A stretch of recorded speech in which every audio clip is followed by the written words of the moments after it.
There is a house in North Yorkshire that English-speaking television and cinema have between 1981 and the present used 4 times as the visual shorthand for English aristocratic grandeur, melancholy and decay. It was the Brideshead of the 1981 ITV series.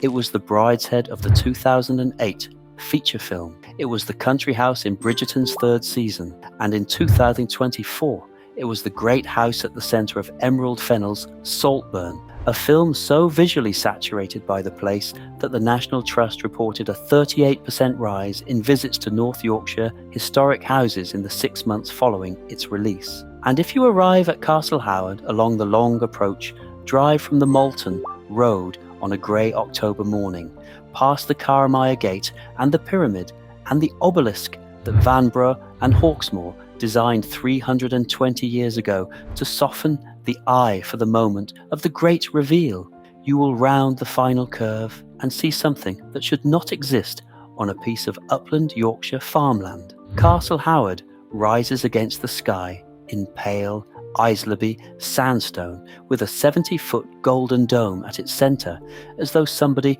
had transported a fragment of papal Rome to the wolds north of York and forgotten to take it home. Castle Howard covers 4 acres of built footprint. It contains 145 rooms, 19 reception rooms, the largest private domestic library in northern England, and a 70-foot lead-coated dome that, on the night of the 9th of November 1940, burned for 14 hours and collapsed with a sound that residents of villages 5 miles away described as the end of the world. It was rebuilt in 1962. The 20 rooms destroyed beneath the dome were never rebuilt. They are open today as a series of empty, roofless interiors that visitors walk through as part of the public route. The Howard family, the Earls of Carlisle, have owned the estate continuously since the building works began in 1699. They are still in residence in a private wing today. They walk the Great Hall under the rebuilt dome. They photograph the Temple of the Four Winds across the lawn. They pause in the long gallery beneath portraits of 3 centuries of Howards. They buy lavender and Yorkshire tea in the converted stable courtyard. And almost none of them ask the question that the empty roofless rooms beneath the rebuilt dome seem to insist upon. What was lost in the fire? Not a small house, not a private home, not a defensible Tudor seat. Castle Howard was the most architecturally ambitious private commission of the entire English Baroque period. It was the first house Sir John Vanbrugh ever designed. He had been a soldier and a playwright, never an architect, until the 3rd Earl of Carlisle hired him in 1699 to design the new house. Vanbrugh hired Nicholas Hawksmoor as his collaborator. Between them they produced, between 1699 and 1759, an English country house that was deliberately conceived as the equivalent on a private scale of Christopher Wren's St. Paul's Cathedral. It took 60 years to build, and it bankrupted 3 Earls of Carlisle in succession. The dome was the architectural climax of the whole project. It was completed in 1712. It burned in 1940. Castle Howard is one of the most visited country houses in northern England. It receives close to 250,000 paying visitors a year. It has hosted Charles III, the Princess of Wales, 10 American presidents, and 3 generations of the Howard family in the private apartments that visitors do not see. It is also one of the most quietly curtailed houses in northern England, because behind the Vanbrugh portico and the rebuilt dome and the Brideshead fame and the Saltburn fame lies a history of concealment, of inheritances disputed, of fires that should have destroyed the house outright and very nearly did, of a 1940 wartime requisitioning that left a 70-foot dome under the management of a girls' boarding school evacuated from the south coast, of 3 Earls of Carlisle whose private heartbreaks have been written out of the official Castle Howard guidebook, and of a single boiler room cigarette on a wartime November night that nearly ended the house's existence. Castle Howard is where the English Baroque went to be filmed and to nearly burn down. If you find these deep investigations into Britain's great houses and the hidden lives within them worth your time, please subscribe to this channel. leave a comment telling me which estate we should explore next, and help these stories reach the audience they deserve. It begins with a soldier who had never built a house. Charles Howard, 3rd Earl of Carlisle, succeeded to the family estates in 1692 at the age of 23. He had been raised in Naworth Castle, the Howards' grim Cumberland border seat, with the smoke of coal fires and the cattle-grazed earthworks of 3 centuries of Anglo-Scottish raiding. He decided, almost on the day of his inheritance, that he would never live there. He decided he would build himself a new country seat from the ground up, on the Howard Manor of Henderskelfer, in the wolds north of York, on the site of an older Tudor castle that had been damaged in a 1693 fire and was already half a ruin. He would build, he announced to his architect cousin William Talman in early 1699, the largest private house in England. Talman quoted him a price. Howard rejected it. Sometime in the spring of 1699, at a meeting at the Kit Kat Club in London, Howard mentioned the project to a fellow Whig club member called John Vanbrugh. Vanbrugh was 35. He was a former soldier. He had been imprisoned in the Bastille between 1690 and 1692 for spying. He had returned to London and become a successful restoration playwright. He had no architectural training of any kind. He had never designed a house. He had drawn, on the back of a napkin, at the Kit Kat Club one evening, a sketch for an enormous Baroque dome mansion that he thought England ought to have somewhere. Howard hired him on the spot. Vanbrugh had the sense, almost immediately, to bring in Nicholas Hawksmoor, who had been Christopher Wren's chief assistant for the previous decade and who had actual architectural training. Vanbrugh and Hawksmoor became, between 1699 and 1726, the partnership that produced Castle Howard, Blenheim, the Hawksmoor London churches, and the Greenwich Hospital. Castle Howard was their first project. The contract was signed in 1699. The first stone was laid in 1700. The east wing was occupied by the Howard family by 1709. The central block, with the Great Dome, was completed in 1712. The dome was the achievement. It was 70 feet high above the parapet, 25 feet across the inside, and supported on 4 arches at the corners of the Great Hall. It was crowned externally with a cupola of gilded lead. It was lit internally by a ring of windows around its drum. It was, in every measurable architectural sense, the first private domestic dome in English country house architecture. It was the model on which every later great house dome, Stowe, Holcombe, Mereworth, would be built. It was painted on its inner surface with a fresco of the Fall of Phaeton by the Venetian painter Antonio Pellegrini, who was paid £600 for the work in 1709, and who later complained, in a letter, that Vanbrugh had not understood that fresco needed to dry between coats. The whole house took 60 years to finish. The west wing was not completed in Vanbrugh's lifetime. He died in 1726, with Castle Howard still half built. The 3rd Earl, Charles Howard, who had commissioned it, also died before its completion in 1738. His son, the 4th Earl, Henry Howard, continued the project and completed the Long Gallery in 1759, which was 60 years after the original contract. The Howards moved into a finished Castle Howard, finally in the spring of 1760. The 3rd Earl had been dead for 22 years. He never saw the building finished. He had also nearly bankrupted the family 3 times during construction. The cost of the central block alone was approximately £35,000 in 1700 or 1712 money, equivalent to about £11 million today. The dome alone cost £4,000. The Pellegrini fresco cost £600.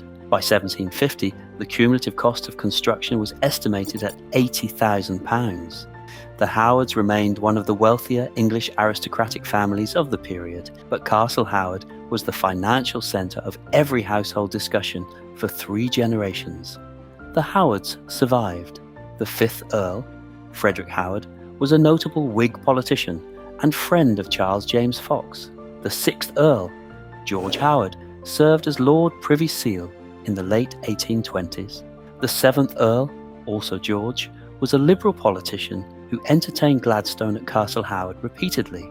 The 8th Earl was a Liberal MP and a serious art collector whose pre-Raphaelite paintings, Burne-Jones, Edward Lear, Edward Poynter, became one of the most important private collections of late Victorian English art. By 1900, the Howards had been at Castle Howard for 2 centuries, and the great Vanbrugh house was, by general consensus, the most beautiful country house in northern England. Then came the 9th Earl and his wife, Rosalind Howard, Countess of Carlisle, born 1845, died 1921, was an early temperance campaigner, a major Liberal political figure, and one of the more formidable English aristocratic women of her generation. In May 1881, 8 months after her husband succeeded as 9th Earl, she did something that the Howard family record subsequently failed to discuss in detail. She personally entered the wine cellars at Castle Howard, accompanied by her butler and 3 estate workers,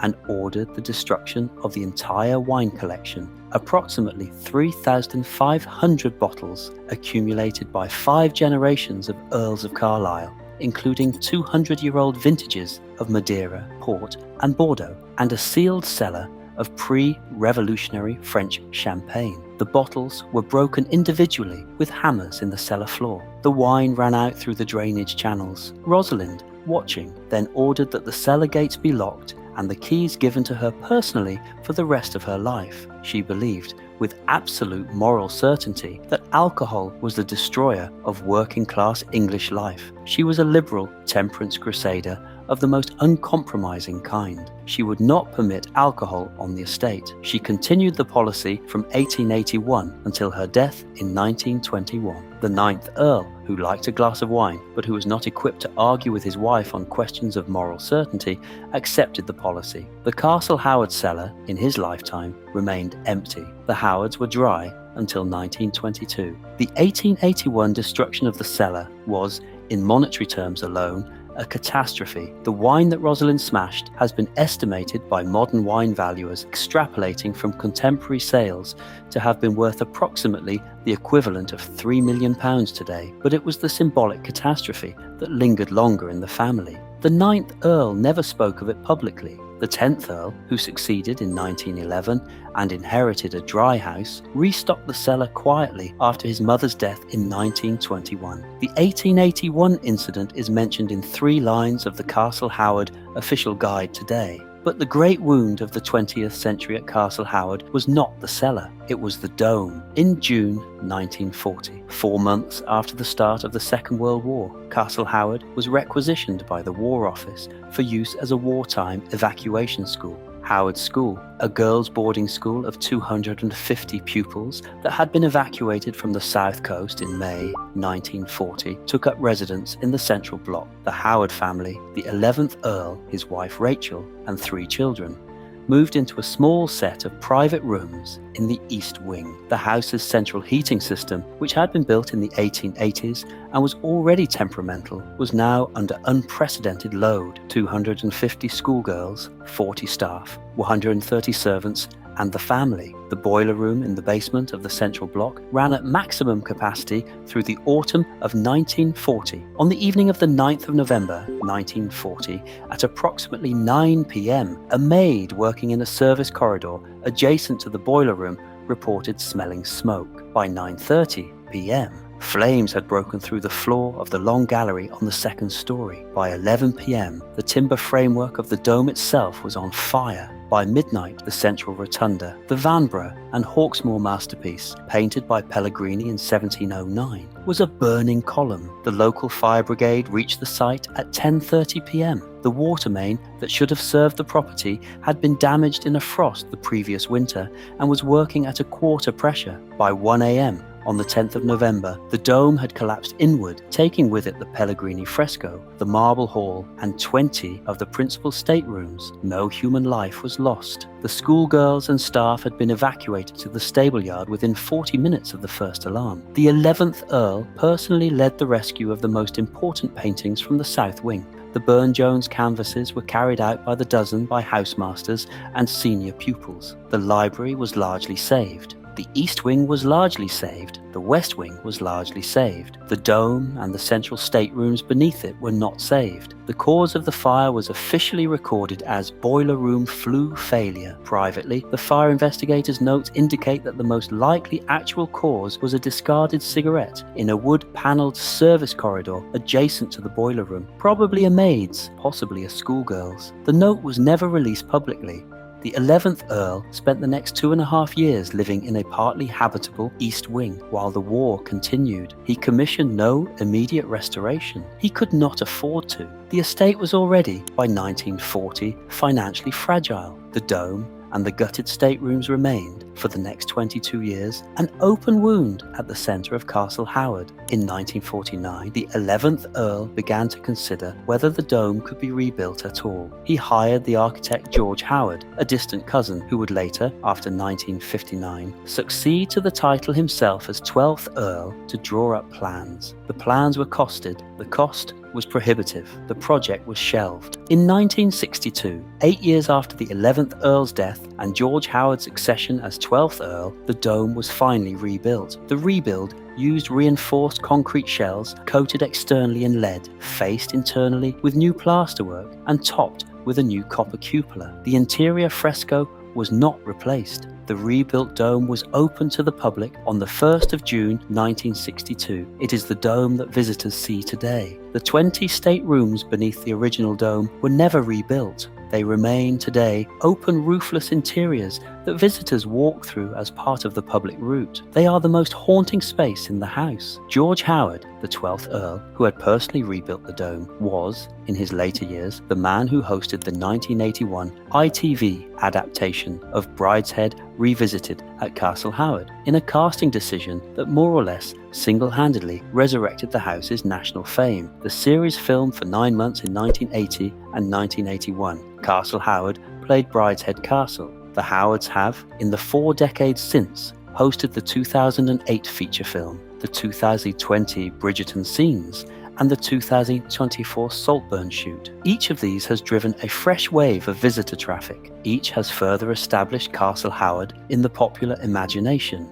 as the iconic English country house. The 13th and current Earl is Nicholas Howard, who succeeded in 1984 and who has spent the past 40 years restoring the East Wing and the gardens and conserving the Vanbrugh and Hawksmoor structures. The Howards still live at Castle Howard. The private apartments are not open to the public. The annual visitor count of 250,000 keeps the conservation programme funded. The house, 320 years after Vanbrugh's first sketch on a napkin, remains in continuous Howard family ownership. But the building that astonishes every visitor who rounds the final curve of the approach drive was not built or maintained for 3 centuries by the Howards, whose initials are carved over the gates. Their presence at Castle Howard is documented, recorded in ink on paper, in the Howard estate accounts, in the Yorkshire diocesan records, and in the parish registers of Welburn and Bulmer, held at the Borthwick Institute for Archives in York. Their stories are not. There was a master mason called Henry Hutton, who is named in the 1701 building accounts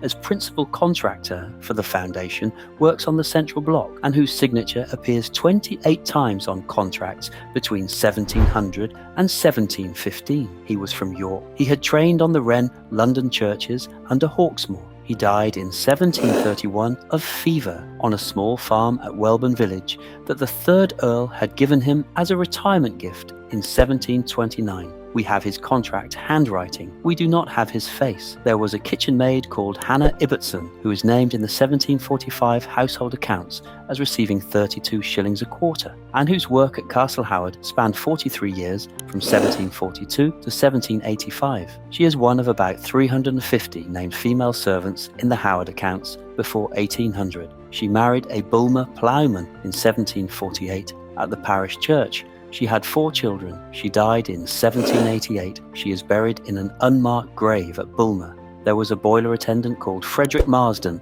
who was the man on duty in the basement of Castle Howard on the evening of the 9th of November 1940. He was 56 years old. He had been on the estate staff since 1898, employed first as a stable hand and then since 1932 as boiler attendant. He raised the first alarm at approximately 9 p.m. He helped evacuate the schoolgirls. He died of a heart attack at his cottage on the estate 3 weeks later, on the 30th of November 1940. The 11th Earl attended his funeral. The cause of death was almost certainly grief, although the certified medical reason was coronary thrombosis. They appear in the records as footnotes, a name beside a sum, a signature on a contract, an evacuation register, and then they vanish into the silence that swallows everyone in a great Baroque house who is not a member of the family that owns it. We do not know their faces. We do not know how most of them saw the family they served. We know only that they were there, that the building they helped to make and to save is still standing, and that their names survived.